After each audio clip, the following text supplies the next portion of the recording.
by clicking that link, you are connecting with something outside of yourself. And that's really how we begin to build beloved community, which is going to be one of our themes that we talk about during this service. Today is Rosh Hashanah, which is the Jewish New Year. And so this service will contain themes related to Judaism. This is by no means a Rosh Hashanah service. We're not trying to replicate anything from within Judaism, but I'm going to share some of my reflections as someone in an interfaith marriage. My husband is Jewish, and I've learned a whole lot on the way. So I'm going to be sharing some of those with you, as well as my reflections on building beloved community and healing the world, and how we all play a part in doing that. And so in that light, we have changed around the chalice lighting words today. So it's on the screen, and I'm going to invite Reverend Pam to come up and light our chalice. So say with me the words on the screen. With humility and courage, born of our history, we are called as Unitarian Universalists to build the beloved community where all souls are welcome as blessings, and the human family lives whole and reconciled. With this vision in our hearts and minds, we light our chalice. And now Pam will have some opening words for us. Happy New Year. Happy New Year for our beloved community. Happy new school year. Happy New Year. Shana Tova, for those of you from Jewish backgrounds, as you celebrate Rosh Hashanah. We gather together at the start of this new year as people of many ages, as people of many sexual orientations and gender identities, of people of many races and ethnicities, as people of many theologies and religious backgrounds, woven together in our love for this community, with our hopes and dreams and prayers for the year before us, with our hearts and minds and spirits ready to be touched by the year before us, with our hands and time and talents ready to be offered in the year before us.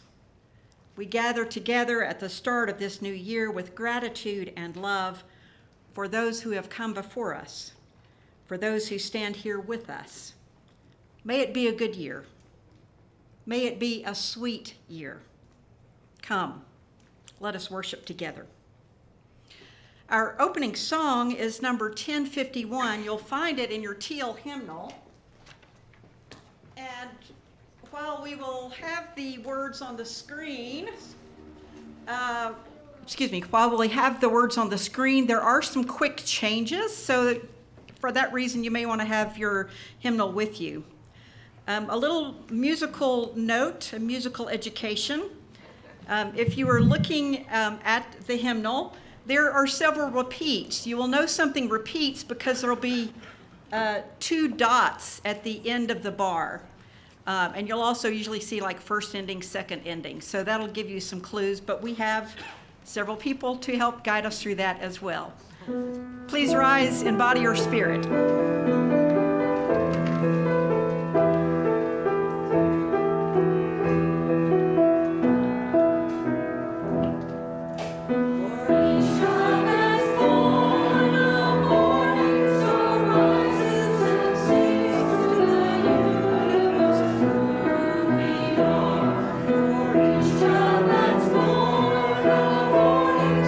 Rises and sings to the universe.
Thank you, everyone who helped put that together. I know that was quite a feat and quite a rousing rendition of one of my favorite hymns, so thank you all for making that happen.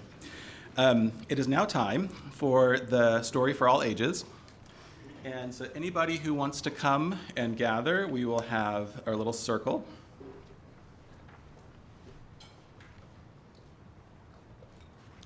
Hello. So come gather around. Now, who here has heard the story from the Hebrew Bible about how the world was created? Anybody heard that story? A couple people? You know, God created the world in 6 days and then rested on the seventh day, right? That story comes from the Hebrew Bible, or the Torah. It's a Jewish story about the creation of the world that Christians and other monotheists also look to. But did you know there's another telling of that story that comes from Judaism, from a tradition called Kabbalah? Anybody know about Kabbalah? It's kind of an esoteric thing. Yeah, it's not something kids talk about a whole lot. But this story was retold by a UU minister specifically for story time. So I'm pleased to read this to you, and it goes like this. At the beginning of time, before anything else at all existed, love was all there was, and it filled up everything in the whole universe. Bless you. But love got bored and lonely. There was no one to be in love with. So one day, love decided to make a world.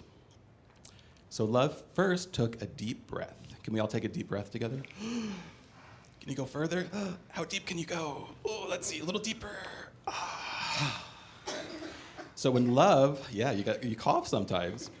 Love got all squished up, taking the deepest breath ever, and was so squished that it squeezed out darkness. Kind of like a squid. When you scare a squid, it shoots out all the darkness.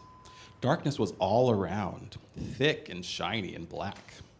It was beautiful, but now love couldn't see anything. Oh my goodness, like when it's dark and you can't turn on your light.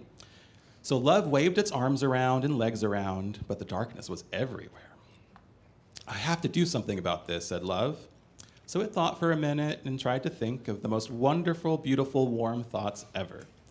Love thought harder and harder, and all of a sudden, love called out, I want light. And what do you think happened? Light. There was a let there be light. That's from the original story.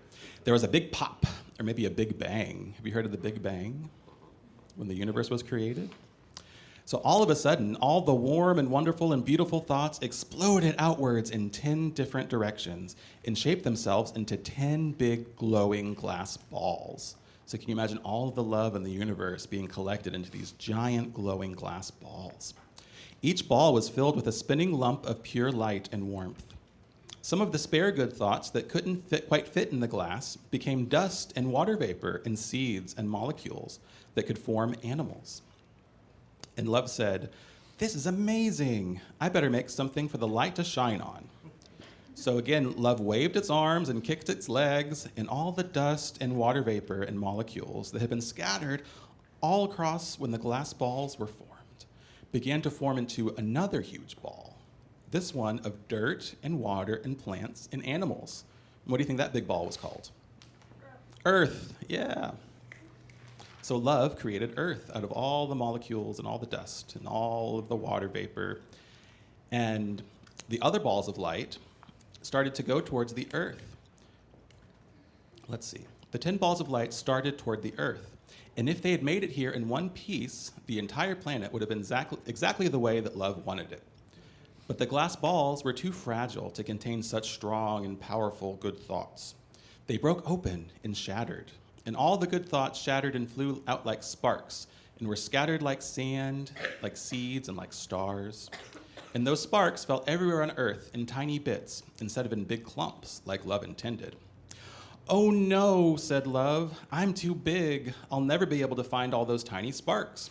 I have to make one more thing. So love waved its arms and kicked its feet one last time, and people appeared on Earth.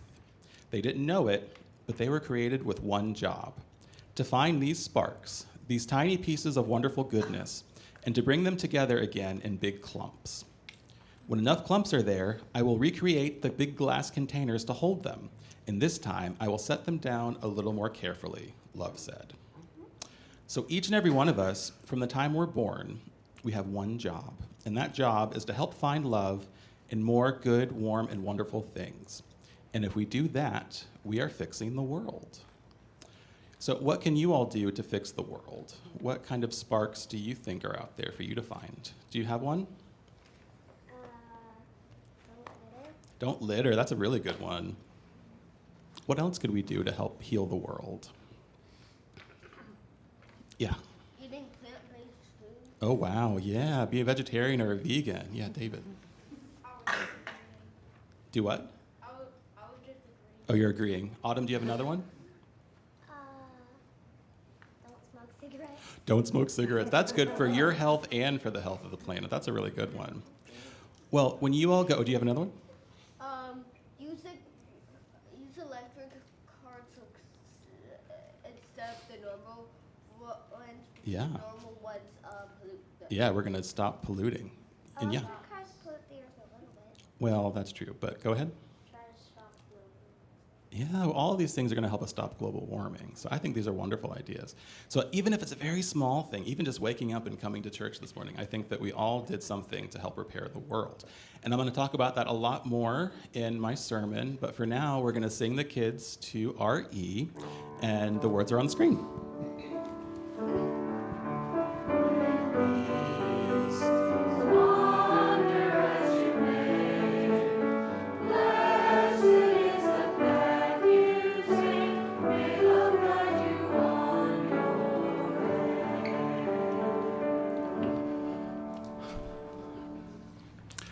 And so now we're going to have a moment of meditation.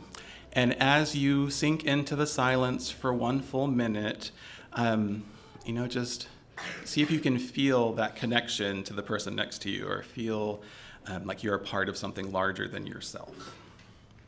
And after that, we will have our candle lighting for the joys and concerns of the congregation. So we'll invite you to come forward and light a candle for something that is on your heart.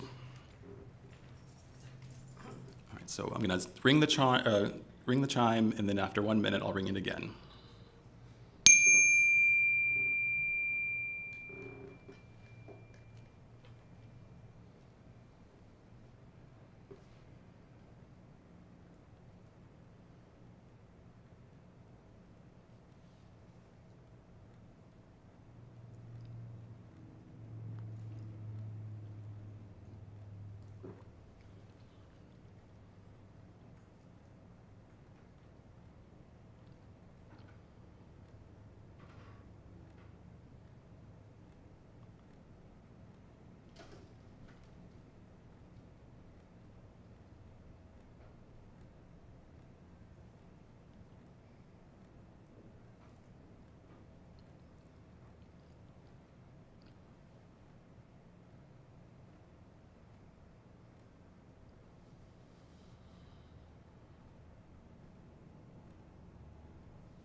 So we will have 2 lines if you would like to come up and light a candle.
Spirit of life, we offer gratitude for all the joys that have come into our life, and we ask for blessings as we cope with the challenges here.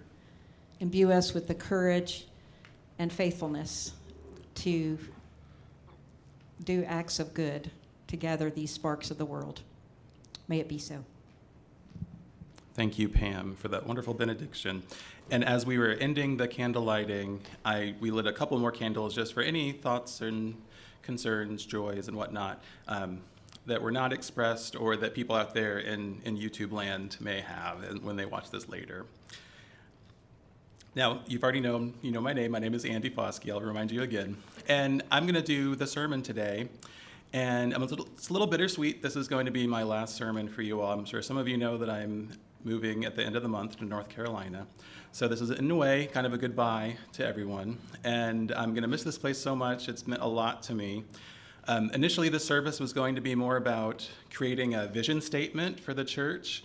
But I thought, with me departing, that didn't make a lot of sense. So instead, as kind of a parting gift to you all, I'm going to share some of my spiritual journey as someone in an interfaith marriage. My husband is Jewish, and during the pandemic, I started to consider maybe if I wanted to be Jewish. And I'm going to share some of that with you, as well as some things I've learned through my study of Judaism and how I have blended that in with my identity as a UU and some of the things that I have done to help heal the world. And so today, as I said, is Rosh Hashanah. It's the Jewish New Year. So you can wish your Jewish friends Lashana Tova, or Happy New Year. Rosh Hashanah literally translates as head of the year, so it's the beginning of the Jewish New Year. This is the year 5784 in the Jewish calendar. And so I want to make some intentions clear with what I'm doing today, as this is a very important Jewish holiday. It's a time when Jewish people reflect on how they're doing in their lives, maybe places where they've missed the mark, and seek out to make repair and repentance for people that they have harmed. And so this service is going to touch on themes related to that, but it's not meant to replicate or replace a Rosh Hashanah service. Jewish rituals are very complex, especially around the High Holy Days. There's a lot of rules and rich traditions and meanings that we can't replicate here today. A lot of these practices are closed to non-Jews, and that includes Kabbalah, where our story for all ages came from today. So we can, admire and respect stories from Kabbalah, but this will not be an in-depth study of techniques of Kabbalah or anything like that. I will talk about my experience with the Musar movement, which is a Jewish ethical system, which is open to Jews and non-Jews. And I did a year-long book club with the Unitarian Universalists for Jewish Awareness that I'll talk about and some reflections in that process. As a person, as a UU in an interfaith marriage, I try to be very careful to not appropriate practices that are not my own. I try to be a gracious guest and visitor within Jewish spaces, and so it's in that spirit that I share my story with you all today.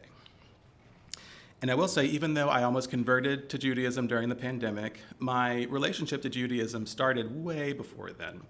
I remember being in kindergarten, and one of our room mothers, we had different moms usually, some dads, but usually the moms would come and read stories to us and share things with us. And I remember in December, right at the end of the quarter, one of the moms came to talk about Hanukkah. And I was fascinated. She handed out little dreidels. I still have my little green plastic dreidel that I got in kindergarten. It's one of my prized possessions. And she told us that Hanukkah lasted for 8 nights. And of course, in my mind, here I am, 6 or 7 years old, still believing in Santa Claus, but I actually got in trouble for talking about the tooth fairy. I had figured out about the tooth fairy when I was in kindergarten, but Santa Claus is still very real to me. So I had, thought, wow, for Hanukkah, you get 8 Christmases in a row. It's like that carnage of unwrapping all the presents and all the consumerism that as a child, you're really in the height of, So I thought, wow, I want to be Jewish so I can have 8 days of presents. And now, of course, my more adult view of Judaism, I realized that most families probably don't do 8 days of presents like Christmas morning. Maybe there's a present, here and there or something. But I was just hooked from a very early age with thinking that Judaism was a really cool thing, and I had wanted to be Jewish. Now that evolved through, in high school, I was lucky enough to be invited to a friend's house for several Passover Seder's over the years. The first one that I went to was also the first time I ever got drunk. I was probably 15, and the adults said that we could mix in some wine with our grape juice, and at the end of the night we had broken their porch swing. So the next year, no wine for the kids. It was just pure grape juice. But for me, really, the fun part was just gathering together and sharing someone else's tradition and some of those songs that we sing at our Passover Seder, which does have a rich history in our congregation of the Jewish members and families coming together for that. Some of those songs like Dayenu, I was singing that in high school, and I still know that tune from that time in my life. When I got to college, I was drawn to a group of interfaith students that would gather together and share our traditions. And one of my friends was a member of the Jewish Renewal Movement, and we would come together and light Shabbat candles on Friday night. And in that time, the wine was allowed because we were in college. We were adults by then. And some of those chants and songs that we sang to celebrate Shabbat, I still, can remember and still find meaning in. And that really deepened my appreciation for how adaptable and diverse Jewish tradition was, and again, being that gracious visitor within Judaism. And after that, I kind of went on my spiritual journey. I was raised a Christian, but that lost its meaning to me around the time I went to college. And so I was kind of on a spiritual journey, still am, obviously. I think a lot of us here at UUCC are on a perpetual spiritual journey. I spent a lot of times hanging out with pagans. If you were here earlier today, I led a discussion on paganism and my own thoughts on that. And that as well has kind of evolved. I see paganism now as more of a cultural expression of my heritage rather than a spiritual system that I believe in. I kind of just am trying to figure this out as a UU. How can I honor the parts of myself that I believe in, but also, as I'll talk about, creating this interfaith family with my husband who is Jewish. During all this time, going to the Seder's, drinking Shabbat, lighting Shabbat candles and drinking wine and all that, I never really thought, I could be Jewish. But during my spiritual journey, I was in my early 30s, and I thought, okay, I'm 10 years out of college, and this was about 10 years ago now, so I was kind of in this age of trying to figure myself out as a fully, grown up in my 30s. And so I thought, well, maybe I'll reconsider this path. I really liked it, growing up. Maybe I should look into it. And at that time, I was single. I was living in Cleveland, so the nearest synagogue was down here in Chattanooga. And I really didn't get very far down that path then. I did go on a Skype Shabbat service with a self-proclaimed punk rabbi. So he was a punk rock rabbi. I never quite figured out what that meant, but and I never really followed up and went back. I did read a book about converting, and the author, Anita Diamant, she wrote The Red Tent, which is a very popular book if you want to learn more about some of the Jewish traditions surrounding, women. And her take was very family-oriented, and that Judaism is a very communal religion that you take part in as part of a community and as part of a family. And me not being near a Jewish community and not having a family nearby, my family was far away and they were Christian. So I just felt like maybe one day if I marry somebody Jewish, maybe I'll think about it then. So here we are. I am married to a Jewish man. However, when we got married, he wasn't Jewish yet. He had been on a lifelong journey as well, although his was a little more concentrated. He knew he wanted to be Jewish when he was in his 20s, and it took about 20 years for him to complete that process. And I was, lucky enough to be there at the very end of that process. And this was 2021. We'd been in the pandemic for about a year, and Kyle had begun to revisit some of his, journey to convert to Judaism. And around this time, I got an ad on Facebook. Facebook kind of looks at your browsing history and all that and targets you with these ads, right? So I saw an ad on Facebook. The Union for Reform Judaism was offering an online class for people who wanted to convert to Judaism. And wouldn't you know, they were doing a 2-for-1 deal. And I thought, why not? Let me see if this is something Kyle would be interested in. We're getting one for free, right? So we spent, during that kind of weird part of the pandemic when things were opening, but some things were still closed, we were still on Zoom.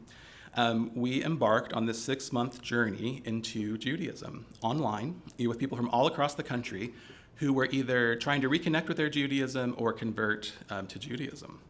And I was kind of on the fence from then. I just wanted to be a supportive husband. I knew this was something that Kyle really wanted to do, and I wanted to help him get there. And Kyle had taken a class like that in his 20s in person when he was living in Minneapolis.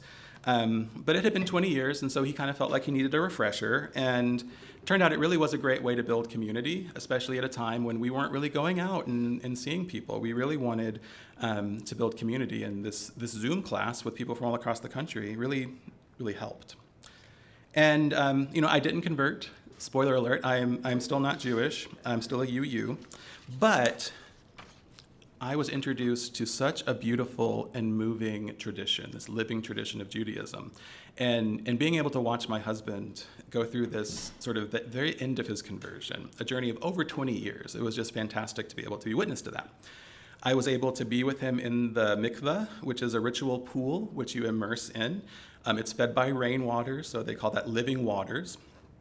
And that's part of the ritual to become officially Jewish. So I was his witness to make sure that all of his hair and all of every body part went under the water 3 times. And the rabbi and the other witnesses were on the other side of this door. And so I called out, it's kosher, because that's what they said to do. So it was really fun. So it was a beautiful process to watch. And I have learned so much about Judaism. And one of my favorite things that I've learned is a quote from the Talmud. And the Talmud is this giant compendium, kind of a appendix to the Torah. It's full of Jewish laws, Jewish folklore and history. And there's a quote from the Talmud that says something like this. It says, "You are not obligated to complete the work, but neither are you allowed to desist from it." So we don't have to finish this mess of the world, but we're not allowed to just sit back and do nothing. Judaism, just like UU, compels us to help change the world. And I think that work of preparing the world, it's a Jewish concept called tikkun olam, and that is repair, tikkun, and olam is world or universe. So we are literally working to put those pieces back from that story, that we just read with the children. We are putting those pieces back together and repairing the world. I'd want to share a quote that maybe gives a little more context for that story. This is a little more academic, from Richard Seidman. And he says that in the 16th century, Rabbi Isaac Luria and the Kabbalists developed an idea known as the shattering of vessels. In the beginning, God emanated divine light. In order for this light to become accessible to the finite world, it was poured into vessels corresponding to the 10 sephirot, or branches of the tree of life. The vessels of the tree, of the 3 highest branches, were able to contain the light. But when it entered into the lower branches, the great power of the divine light was too much for the vessels, and they broke, and the light was scattered. Since that time, a fundamental responsibility of humans is to work at tikkun olam, repair of the vessels, and the unification of the scattered and exiled shards of light. So that's the quote. And this is work that we must do together, the work of tikkun olam, repairing the world. But I also think it takes some work on yourself. Before you can change the world, I think we need to work on ourselves. And through healing ourselves, we can heal the world. I really do believe that. So back to my story. As I said, I did not convert to Judaism. I still think about it, and I still think that maybe one day it might be something that I do. But in the meantime, I have found ways to connect to Judaism from within my identity as a UU. And through sharing rituals with my husband at home, lighting Shabbat candles, breaking bread, singing and chanting, all of these things we do together as an interfaith couple. But I've done some research on my own into the history and relationship between Jews and UUs. And that's going to be, 7 million other sermons that I don't have time to preach now. But I will say the roots go deep, back into the very beginnings of Unitarianism in Transylvania in the 1500s. There was a sect called Sabbatarians, and they secretly adopted Jewish traditions, and in secret they practiced this form of Judaism in secret for hundreds of years because they were persecuted by the powers that be in Europe. And some of them even ended up intermingling with the native Jewish communities in Europe. So it was really kind of indistinguishable between who was a Unitarian and who was a Jew in Transylvania. I think some of us are familiar with the story of Martha and Waitstill Sharp, who were Unitarian ministers Waitstill Sharp was a minister, I'm not sure if Martha was, but they were they went to serve in Europe to help people escape from the Nazis. And they were recognized by the state of Israel as members of the righteous among nations for their actions, because they saved countless Jewish children and other intellectuals and other people from being sent to the death camps. And they were only the second and third Americans to be awarded this honor, which I think is very, very special.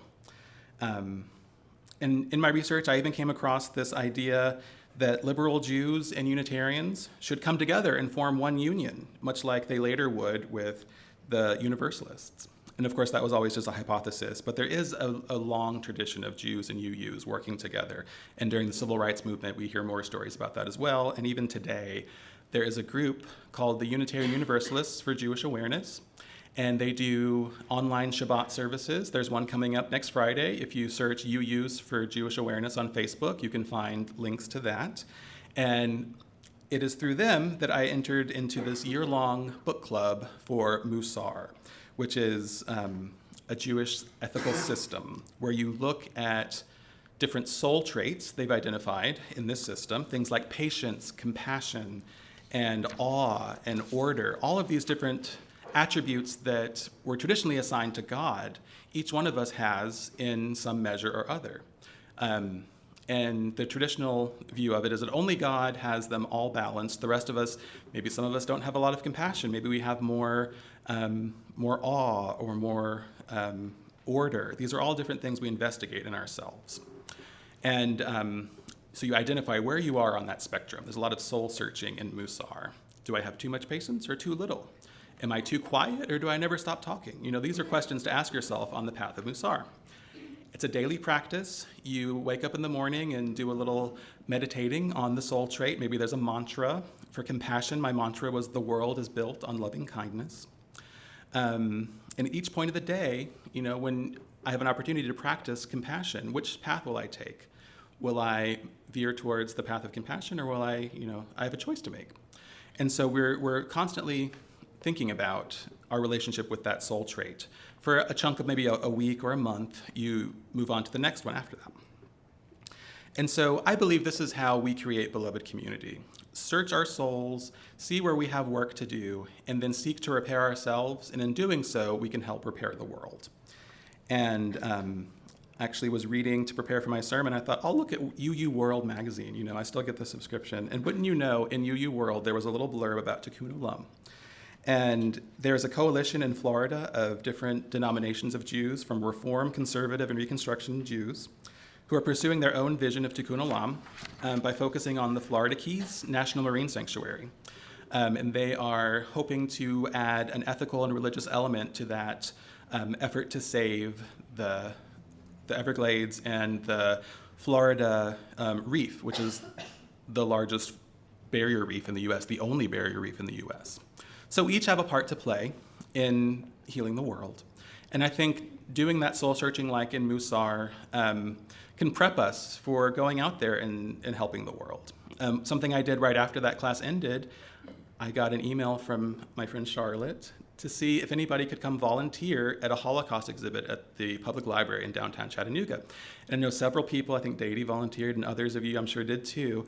And that was an experience that without my Musar training, I'm not sure I would have been able to do.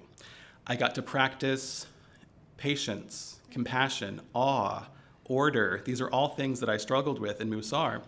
There was a specific order to the exhibit. I had to be patient with the school children who were running around and asking all kinds of questions. I had to know when to be silent so that people could ask questions. And so through doing this soul searching through Musar, I was ready and willing to help change the world. So I have a call to action. A few weeks ago, we had a speaker from the Jewish Federation here in Chattanooga, and I'm sure you saw some of their billboards all around town. And this one says, can a postcard end anti-Semitism? No, but you're not a postcard. So you all can help end anti-Semitism or any other injustice that you may come across in the world. You can play a part in ending that. So what will you do? What sparks will you seek out in the world? Will you speak out when you witness an injustice, such as transphobia, anti-Semitism, or Islamophobia? Will you educate yourself about the history of the Holocaust and the history of anti-Semitism? And I'll give you a hint, it goes way back before the Holocaust. It starts, way back in history. And will you avoid appropriating customs that are not your own? So I want to get you to get out there and keep on collecting those sparks as we go out into the world. May it be so, and thank you so much for being such a wonderful community. I'm really going to miss this place a lot, so thank you all.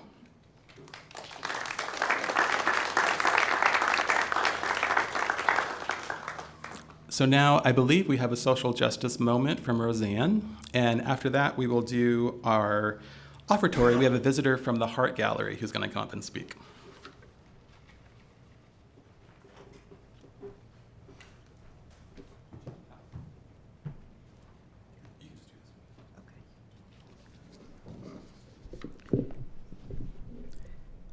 I'm Roseanne, and because of our share the plate, I chose a saying. It says, have you ever noticed that the only metaphor we have in our public discourse for solving problems is to declare war on it? We have the war on crime, the war on cancer, the war on drugs. But did you ever see a notice that we have no war on homelessness? Do you know why? Because there's no money in that problem. No money to be made off the homeless. If you can find a solution to homelessness where the corporations and the politicians can make a few $1 million each, you will see the streets of America begin to clear up pretty damn quick. This is written by George Carlin. And then I have one more thing to say. If we truly want to end youth homelessness, then we have to invest in prevention and support communities as they work to implement these life-changing efforts. Thank you.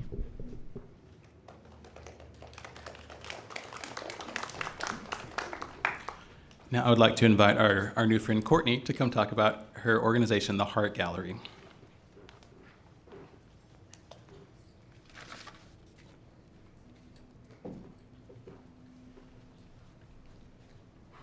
Good morning. Thank you so much for the invitation for me to come and brag about our artists. It's one of my most favorite things to do. My name's Courtney Chandler. I am the director of the Heart Gallery. If you're not familiar with our program, we're an art gallery as well as a studio space located on the south side here in Chattanooga. Our program's been in existence. We're going to be a gawky teenager next month. We are very excited to be turning 13 and have been a staple in the Southside community for that amount of time. We're actually located in one of the original buildings to Main Street. Our building used to be the hardware store in 1910, listed there on Main Street. We've had a lot of different faces since then. We have been a tire shop. We have been part of the fire station. We know we were a strip club in the 80s, and then we were abandoned for a very long time. When our founder, Ellen Hevelin, decided and had this spark of an idea and then convinced her husband to lovingly buy a building that only had 2 walls and a boarded up front, they have transported and transformed that space into the gallery and safe space that it is known as today. If you're not familiar with our story, it really was kind of a spark and a labor of love. There's a piece that currently resides in our community garden entitled Homes. It's an obelisk that used to live on Main Street. It's covered in tiles that were completed by residents that were receiving services from the community kitchen as well as the rescue mission here in Chattanooga. And she was really struck by the fact that there are over 150 tiles that have very clear ideas of what home was, but they were created by individuals who currently did not have their own home. And so after a little bit of research to kind of find out about this piece itself, it led her to the community kitchen and a chance meeting with Brother Ron Fender, who was the spiritual counsel there.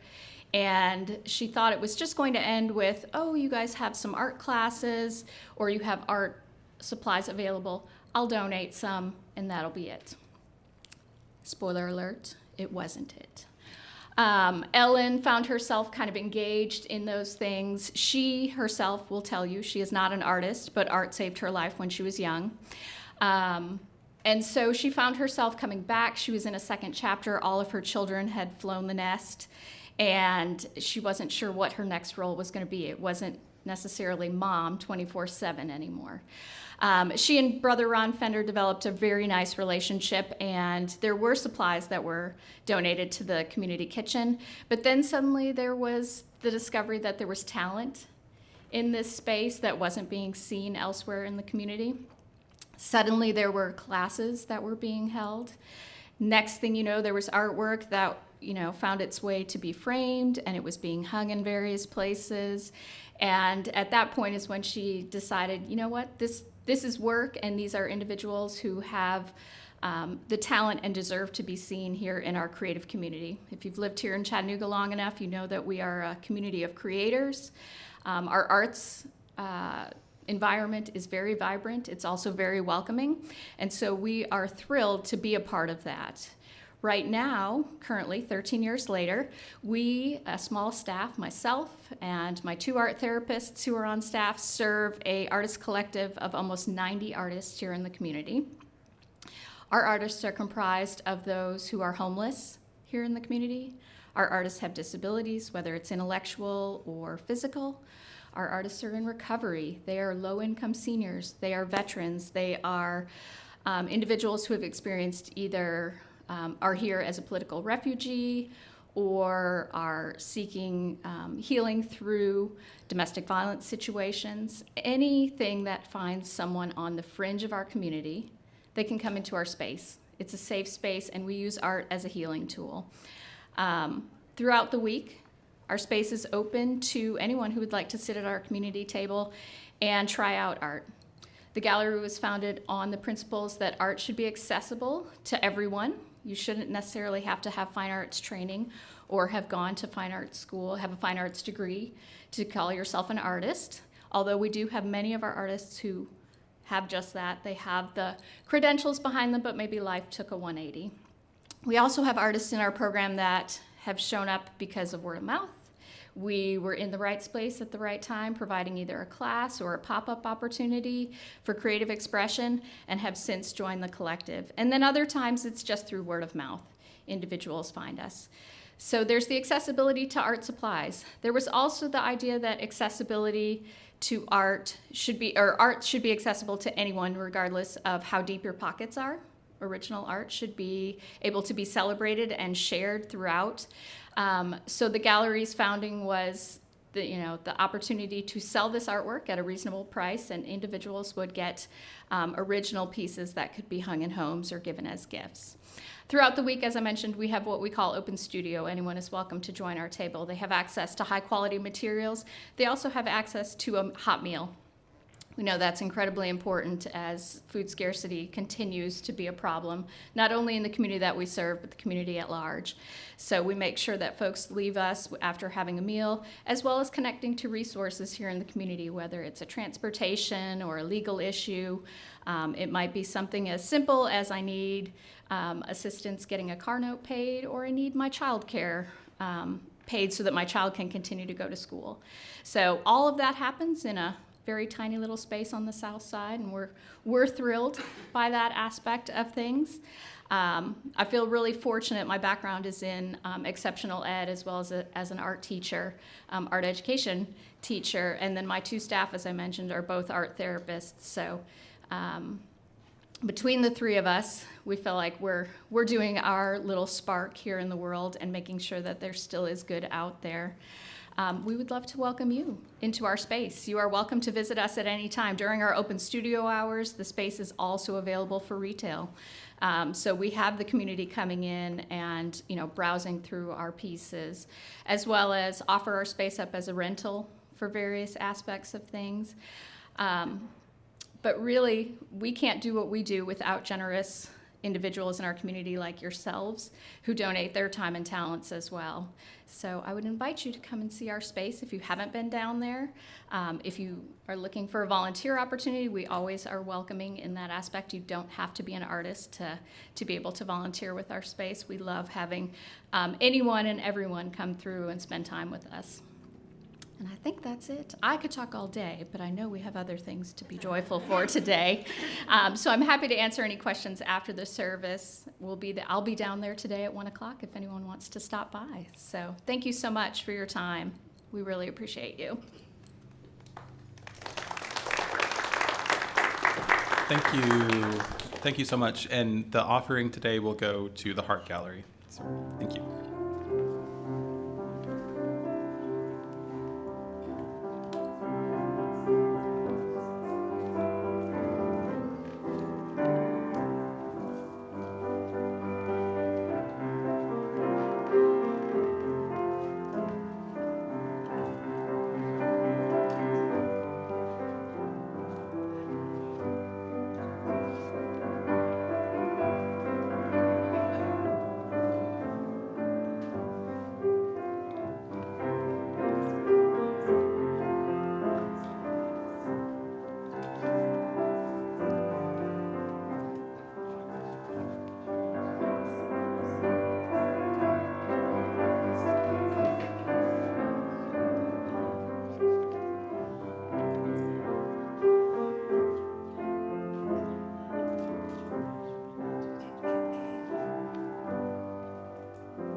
Now let us repeat the words on the screen.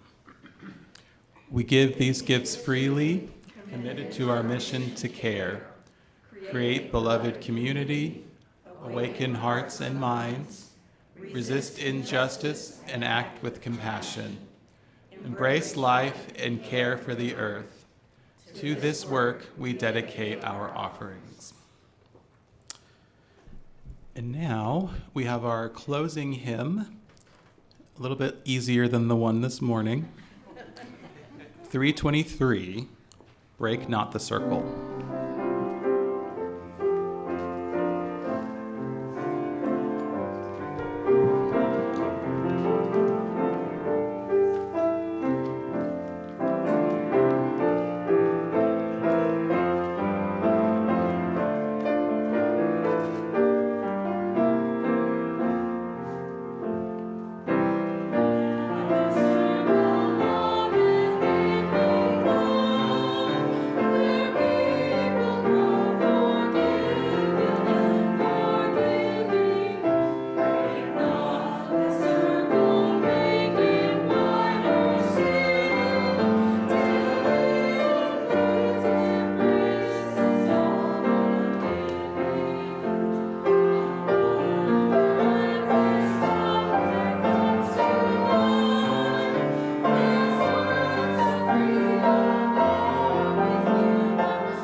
And now, in the spirit of Rosh Hashanah, Pam will lead us in a spoken litany. And so there's a phrase on the screen that we will repeat once Pam introduces the other phrase.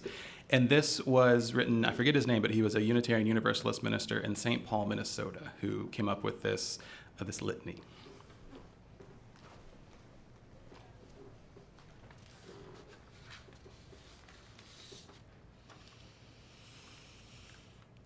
When I do like this, will you please give the congregational response? for remaining silent when a single voice would have made a difference. We forgive ourselves and each other.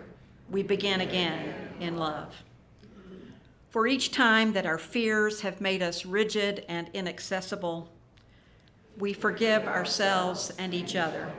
We begin again in love. For each time we have struck out in anger without just cause, we forgive ourselves and each other. We begin again in love. For each time our greed has blinded us to the needs of others, we forgive ourselves and each other. We begin again in love. For the selfishness that sets us apart and alone, we forgive ourselves and each other. We begin again in love. For falling short of the admonitions of the Spirit, we forgive ourselves and each other. We begin again in love. For losing sight of our unity, we forgive ourselves and each other. We begin again in love. For these and for so many acts, both evident and subtle, which have fueled the illusion of separateness, we forgive ourselves and each other. We begin again in love. So might this be. Now we will extinguish our chalice and repeat with me the words on the screen. We extinguish this flame, but keep the light of truth, the warmth of community, and the fire of commitment. These we carry in our hearts and share with all the world. So go out there, collect those sparks, do your part to heal the world. And who knows, one of those opportunities may be found in our announcements. So are there any announcements? Invite Layla up. Or do you want the hand one? Hello, I think Jen announced this maybe last week, and I'm just giving out a friendly reminder. Mabon, which is the pagan festival for the autumn equinox, is going to be celebrated here. We'll have a little table and things. I think it'll probably be in the lobby area at 12:30. So after the service, everybody's welcome, all ages. It's kind of a celebration of the fall harvest and preparing to ease towards winter. So if you've ever been curious about the pagan festivals, please join us. There will be opportunities to give thanks, make offerings to the earth, set intentions for the coming season, and exchange blessings. And if you can, bring a coin, a leaf, a flower, or an herb. So there will be a use for all of those things. 12:30 next Sunday. Not today. I thought it was today and was freaking out last night, but it's next Sunday. Oh, thank goodness it's not today.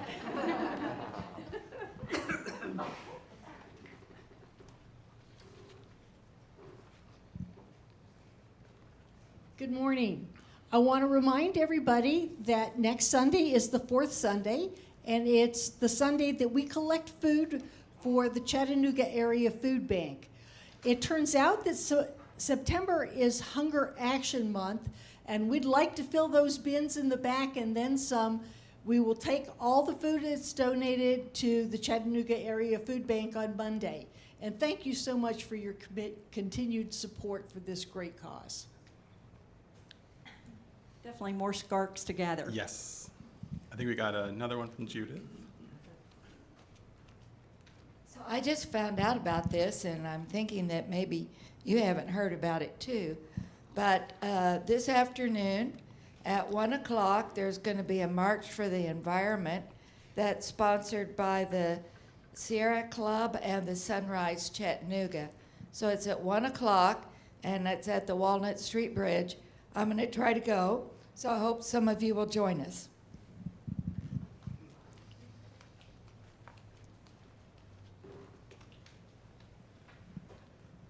Hi, Judy, member of the board rep today, which is why I'm wearing this. I just wanted to make sure you have on your calendars the Pride festival and parade, which is October 8th. We will have a table there. We're looking for volunteers to help staff that table throughout the afternoon, and hopefully a group will actually be doing the parade as well. I'll be out of town, but just keep that on your calendars, and we'll keep letting you know more details. And I'll announce again, if you are interested in learning more about the Hebrew Scriptures from a more liberal, progressive point of view, I'll be leading a 5-session class this fall, and the first one is October 1st. Feel free to see me after the service. Camille? Camille is our Director of Religious Education. Hi, thank you, Pam. So we have a teen gathering. We're going to play Magic of the Gathering on Wednesday, September 27th. So that'll be at 6:30 p.m. here at the church. Also, we are having a stargazing night on September the 23rd, and it's going to be this coming Saturday. We're going to meet at Harrison Bay State Park and do like a cookout and just hang out and get to look at the stars. So bring your own chairs. Are there other announcements? Seeing none, our service here has ended. Your service to the world has just begun.